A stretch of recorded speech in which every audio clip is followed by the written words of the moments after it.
Hope you all feel super refreshed. Cup of tea.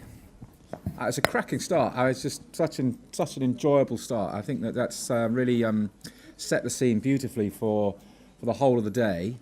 I'm going to introduce our next two speakers. I'd just like to it's the first time we've run one of these, and certainly for me as a medic, it's unique to have not only the professionals but the people with the problem in the audience, and it's an incredibly refreshing and wonderful experience as a professional to have that. I really would appreciate as much feedback, good or bad, as you can, so that we can work out what we've done right and what we could do better. So please do the feedback forms. They're online as well as on the paper if you are going to leave early, and we'll keep badgering you all day about feedback.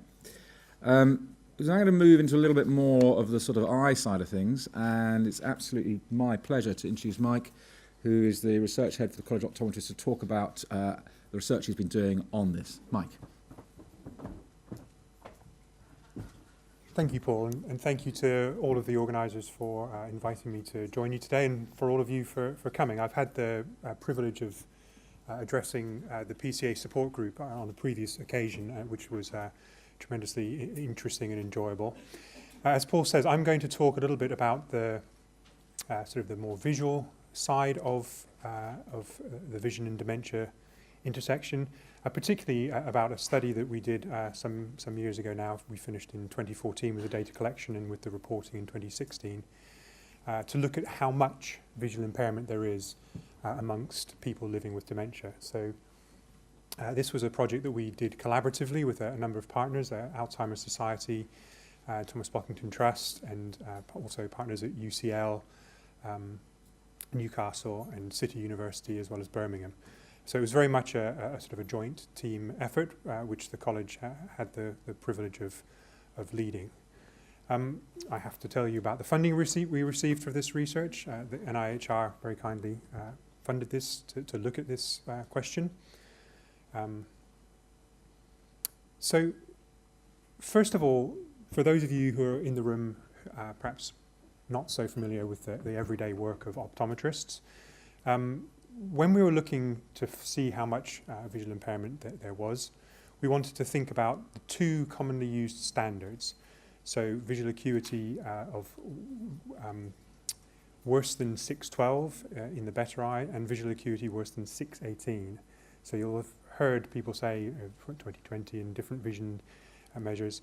But what does this really look like? So these charts give you the measures of where these appear. So here's the 618 line, and here's the 612 line, and here's the line that sort of average normal 6/6 vision would be expected to read. And so if you're struggling at the 612 and the 618 line, it might start to look a little bit like this. So what I'm going to talk about today from this quite sort of complex project is the sort of the simple data collection side, the numbers. So you've heard lots of stories, and we did some qualitative collection in Provide, but I'm going to be focusing on the quantitative aspects to talk about how much were we looking for. So we set out to really answer this question of are people living with dementia also living with visual impairment, and how much of it there is. We heard a number of 250,000, but we prior to Provide, we didn't really have very good data on this. I'll also, if we have time, touch a little bit on some of the more sort of qualitative aspects where we asked people to talk about their experiences of visual impairment, but also of the eye health system. So when we say we want to find the prevalence of something, we mean really how much of it there is in a given group of people, in a given population. So we did some calculations, and by we I mean our very clever statisticians, not me, to work out how many people we would need to recruit into our study to take part. And it's really important at this stage to say that this project would absolutely not have been possible without all of the people living with dementia and their family members and carers and their professional carers who agreed to be part of the study. So it's another good example of how research can't happen without the contributions of people living with a given set of conditions or within different populations. And I think on a point that was made earlier on, we were very fortunate in working with the Alzheimer's Society's network of people living with dementia very early on in the development of this project, and we attended some meetings where they were able to give us feedback on our initial ideas of what a project might look like and what the kinds of questions we should be interested in were, and we were able to therefore adapt our research design as a result of that. And another really key point that I don't want to miss here is we had on our steering committee for the project a patient representative who was a carer for someone living with dementia, who was with us throughout the project and helped, from the ground up, from the design to the application for funding, right through delivery. And I cannot emphasize enough how much Sue Maskell helped us. She really prevented us from making some fundamental errors that could have either massively delayed the work or even prevented it from being successful. So anyone who ever says that patient and public involvement in research is a sort of a box to be ticked for the sake of sort of bureaucratic requirements, to my mind is really missing the real opportunities of this. So back to the study, we wanted to gather really good quality data on people living with dementia. So we recruited just over 700 people aged between 60 and 89. And we wanted to look both at people who were living in their own homes and people who were living in residential care provision. We had some anecdotal and sort of evidence from previous research that there might be differences between those groups, and we wanted to be able to explore those. Initially, we thought we were going to offer people a choice, and that some people would choose to come and have their sight tested, their eyes examined in a community optometry setting. Other people might want to have their sight tested in their own home. When offered the choice, everybody who was recruited in the study wanted to have their sight tested where they lived. So that was what we ended up doing.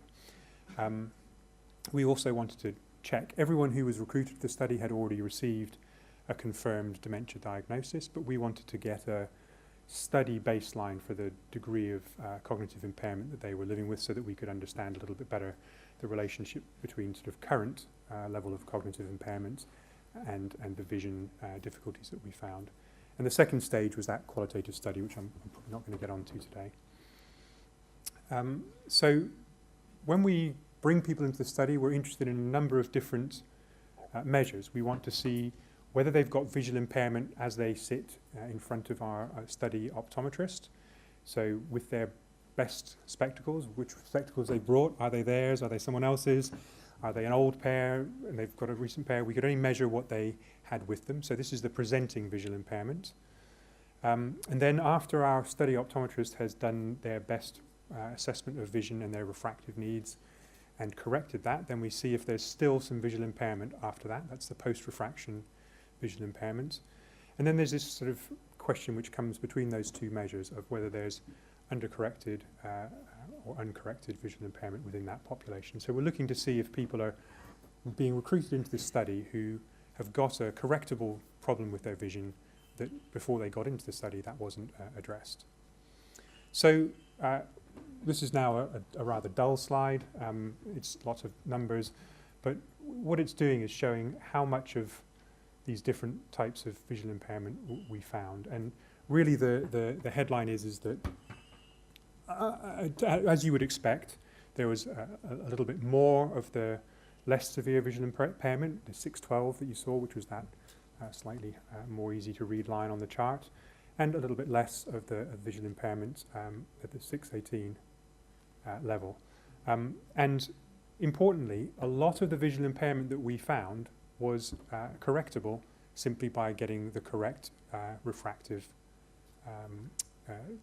response, so by changing the spectacles that people had. So almost 50%, almost half of all of the visual impairment that we found people were presenting with at the time of study examination could be fixed by getting them the right spectacles.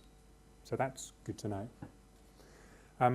What we wanted to think about was once you've taken that out, what's left? And I think Paul's area of expertise is cataract surgery. And I'll come on to a slide in a minute, which seems to be a different order to what I expected, which shows that once you've taken the refractive error out, about half of the visual impairment that's left is due to cataract, which is also, as Paul will tell you, readily correctable. And we found within that study group that there were some interesting anecdotes from the qualitative side where people were being found at the examination side to have quite severe cataracts.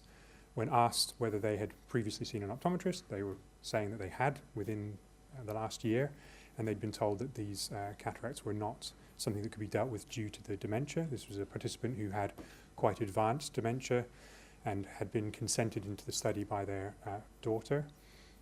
Our study optometrist felt this was something that could be dealt with, referred to an ophthalmologist after some dialogue, and the person was able to have both cataracts extracted successfully and actually saw a very dramatic change in their quality of life, the things that they were able to engage with, the way they were able to behave and return to some daily activities. Another really key point that we found was the difference between the two groups. So people living in their own homes versus people living in residential care settings. So within the residential care settings, there was 2 to 2.5 times more likely to be visual impairment of all the types.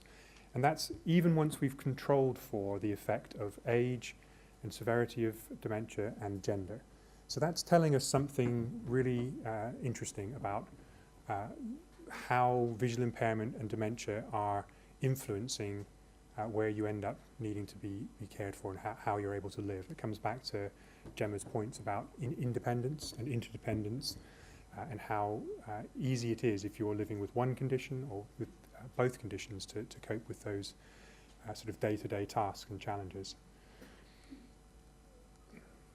So here's the slide that shows that post-cataract chunk. That yellow section there is Paul's bread and butter.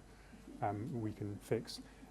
Just of interest also on this chart, there's a pie chart, and towards the top there's a kind of a bluish-grey 8%, and that's probably where anyone who was in our study with posterior cortical atrophy would have fallen in, because our optometrists looked at the data from all of the examinations, and for each participant they made a decision about what the primary cause of vision impairment was. So there were many people within the study who might have several different eye health conditions. So they might have a visual impairment due to refractive error, they might have glaucoma, they might also have AMD. And this 8% here is the other category, and we haven't yet delved into that data in as much detail as we'd like, but we're pretty confident that that is where the PCA people will be, because they'll have had a visual impairment, but it won't be down to one of these leading causes. Those will have been ruled out as the primary cause. Just conscious of time now. Just coming back to another point that Gemma made in her presentation, which is absolutely the key finding. It's, as so often happens in research, you set out some very clear ideas of what you think you're going after and what you think you're going to answer in the way of questions. And if you're lucky, you get to answer those one way or the other. And quite often, you find something that you weren't really thinking was something that you'd be determining from a study, but actually it turns out to be really worthwhile in itself. And we were interested to see that when we did the clever calculations, statisticians looked at how many people we'd need to recruit. They take a series of assumptions based on previous data to say, how many people do you think will be able to complete the tests that you're going to do? How much data will you therefore lose? Therefore, how many extra people do you have to examine to get enough data of enough quality to be confident that you're answering those core questions correctly? And so we powered the study on the basis we thought, well, you know, probably half the tests are going to be difficult for half the people who we get into the study. And we were wrong, which is also really good news and really important for the profession to understand. The key eye health tests, between 80 and 90% of participants could engage with these enough to get them completed. So in terms of an optometrist being able to check for ocular eye disease, those are possible. And that was true. We had you know, that averages across a population in the study who had really quite severe dementia presentations as well. And it's really important take-home message. I think I'll leave on that note, that this idea that you can't exclude someone from a service on the assumption that they won't be able to do tests, that these are indeed possible.